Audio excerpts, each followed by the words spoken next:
Kepolisian Resor Gianyar berhasil mengungkap puluhan kasus kriminalitas selama pelaksanaan Operasi Sikat Agung 2026 yang berlangsung mulai Januari hingga Februari 2026.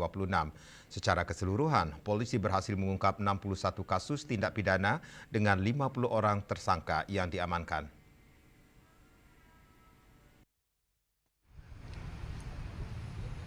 Dari 61 kasus itu terdiri dari pencurian sepeda motor curanmor 14 kasus, pencurian dengan pemberatan curat 21 kasus, pencurian dengan kekerasan curas 1 kasus, pencurian biasa 22 kasus, dan pencurian ringan curing mencapai 3 kasus.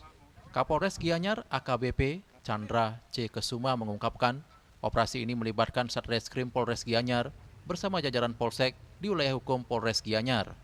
Operasi ini merupakan langkah kepolisian dalam menekan angka kriminalitas yang meresahkan masyarakat, khususnya kasus pencurian. Dari total kasus yang diungkap, sebagian besar merupakan tindak pidana pencurian, sebanyak 29 kasus yang diungkap dalam operasi Sikat Agung. Sementara itu dari 58 tersangka yang diamankan, sebanyak 50 orang merupakan laki-laki dan 8 orang perempuan. Dalam kasus ini juga terdapat pelaku yang juga residivis. Untuk lokasi kejadian perkara cukup beragam, mulai dari jalan raya, permukiman warga, villa, gudang, hingga proyek pembangunan. Beberapa kasus juga terjadi di toko, warung, SPBU, serta restoran. Para pelaku menggunakan berbagai modus operandi.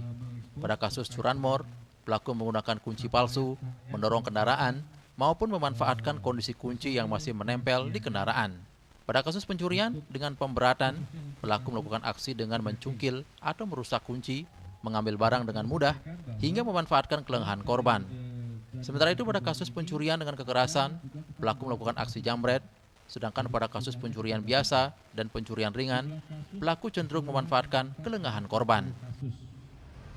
Dengan rincian, curanmor ada 14 kasus, curat ada 21 kasus, curas ada 1 kasus, pencurian biasa ada 22 kasus dan pencurian ringan ada 3 kasus.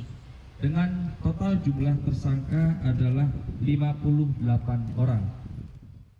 Dalam pengungkapan tersebut, polisi menyita sejumlah barang bukti berupa 41 unit sepeda motor, 2 unit kendaraan roda 4, 22 unit telepon genggam, 42 buah perhiasan, 2 tabung gas, 1 buah linggis, pakaian, sandal, serta jaket dan uang tunai sebesar 13 juta rupiah. Terhadap para tersangka, polisi menjerat dengan sejumlah pasal dalam KUHP dengan ancaman hukuman maksimal 9 tahun penjara. Agung Yuli Denpos Biro Gianyar melaporkan.